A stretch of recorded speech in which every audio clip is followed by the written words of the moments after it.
नमस्कार साथियों, राजस्थान के सभी बेरोजगार साथियों के लिए एक बड़ी खबर है। साथियों, मैं बात कर रहा हूँ अटल प्रेरक भर्ती की, जिसमें सरकार 11,000 पदों पर अटल प्रेरकों की भर्ती करने वाली है। कितने हज़ार पदों पर? 11,000 पदों पर। तो क्या है पूरा मामला, आइए हम देखते हैं। देखिए साथियों, वाजपेयी के जन्म शताब्दी दिवस पर सीएम भजनलाल की एक घोषणा हुई है। घोषणा में क्या कहा है? 11,000 से अधिक ग्राम पंचायतों पर अटल ज्ञान केंद्र खुलेंगे और जिसमें किनको लगाया जाएगा? अटल प्रेरक लगेंगे। ठीक है, केंद्रों पर कैरियर काउंसलिंग, कौशल विकास लाइब्रेरी भी खुलेंगी। योजनाओं का फायदा दिलाने के लिए कौन काम करेंगे? प्रेरक काम करेंगे। भाजपा ऑफिस में वाजपेयी की जीवन आधारित प्रदर्शनी का सीएम भजनलाल और राठौड़ ने किया उद्घाटन। तो साथ ही हमारे लिए जो खबर है वो ये है कि 11,000 से भी अधिक ग्राम पंचायतों में अटल ज्ञान खुलेंगे और उसमें क्या लगेंगे? अटल प्रेरक लगाए जाएंगे। और वो अटल प्रेरक कौन होंगे? वो हम ही होंगे, यानी कि हमारी भर्ती, यानी कि हमारे जो साथी है, जो बेरोजगार साथी है, उन्हीं की भर्ती होने वाली है ग्राम पंचायत स्तर पर। ठीक है। हाँ, ये हालांकि ये भर्ती संविदा पर है, लेकिन ये हमारे सभी बेरोजगार साथियों के लिए एक रोजगार का अवसर प्रदान करेंगी। तो आपके इस भर्ती को लेके कुछ सवाल होंगे, उनके जवाब मैं एक-एक करके आपको देता आपको जानना होगा कि कितने तो इसमें पद है, क्या इसकी योग्यता रहने वाली है, क्या इसमें आयु रहेगी, भर्ती की क्या चयन प्रक्रिया रहेगी, कहाँ पर काम करना रहेगा, क्या काम करना होगा और कितना पैसा मिलेगा। ठीक है? तो आइए हम एक-एक बिंदु पर चर्चा करते हैं। तो साथियों, इस भर्ती में कुल हमारे लिए जो पद है वो है 11,000 पद। इसके लिए जो योग्यता रखी है वो 10वीं और 12वीं पास।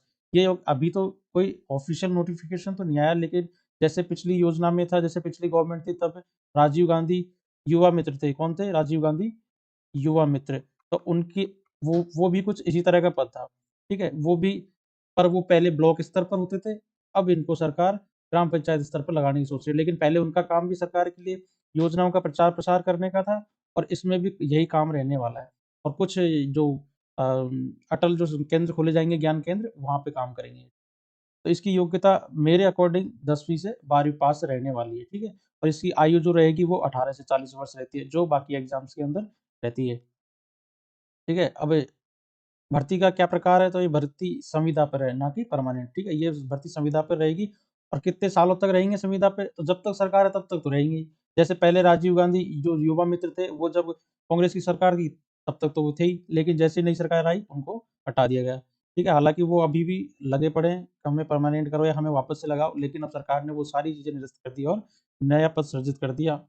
ठीक है? तो और इसकी चयन प्रक्रिया क्या रहने वाली है? उसकी चयन प्रक्रिया रहने वाली है, पंचायत स्तर पर एक कमेटी बनेगी, जिसमें हो सकते हैं कोई अधिकारी रहो, ब्लॉक से अधिकारी हो सकता है, अपना कोई स्कूल से प्रिंसिपल हो सकता है, अपना कोई वीडीओ हो सकता है। ठीक है? तो इसमें 4 से 5 लोगों की एक कमेटी रहेगी, उसी वही आपका चयन करेंगे। ये बिना बिना एग्ज़ाम के जो भर्ती है वो है। ये बिना एग्ज़ाम के ही आप, इसमें एग्ज़ाम देने की ज़रूरत नहीं है, आप बिना एग्ज़ाम के ही आप इसमें नौकरी कर सकते हैं। और इसका कार्यस्थल कहाँ रहेगा? ये अटल ज्ञान केंद्र रहेगा। ठीक है? हमारे जितने भी जो ग्राम पंचायत स्तर है उस पर अटल ज्ञान केंद्र खोले जाएँगे और वहीं पे इन सबको काम करने पड़ेगा। तो भाई ये अपने घर पे ही नौकरी है, ठीक है? अब इसका जो काम है वो क्या रहेगा? इसका काम भी मैं आपको बता देता हूँ क्या रहेगा। एक तो जो सरकार की जो भी जितनी भी योजनाएँ हैं, सरकार की जो योजनाएँ हैं, जो नई योजनाएँ आने वाली है, उन योजनाओं का प्रचार-प्रसार करेंगे, ठीक है? प्रचार-प्रसार करेंगे और ये जितनी भी योजना हो उनमें जो गाँव वालों के रजिस्ट्रेशन वगैरह होते हैं, उनके लिए भी उनको मतलब ज्ञान देंगे, उनको नॉलेज देंगे और जितने भी हमारे बेरोज़गार भाई हैं या फिर जो पढ़ने में इच्छुक है, उनको भी नया रास्ता दिखाने का काम करेंगे प्रेरक, ठीक है?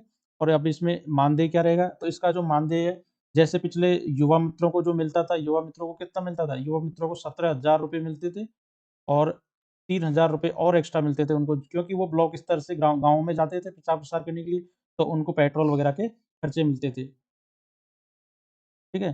तो यहाँ पे भी उम्मीद करते हैं कि वही मानदेय रहने वाला है, तो नॉर्मल सा 10,000 से तो ऊपर ही रहेगा। अब ये पता कब चलेगा? ये हमें जब पता चलेगा जब इसका क्या आएगा? ऑफ़िशियल नोटिफ़िकेशन आएगा। ठीक है साथियों? तो साथियों, हमें बताना ये आपको इन्फॉर्मेशन कैसी लगी और इसी तरह की और वीडियोज़ देखने के लिए हमारे चैनल को सब्सक्राइब करो। ठीक है साथियों? धन्यवाद।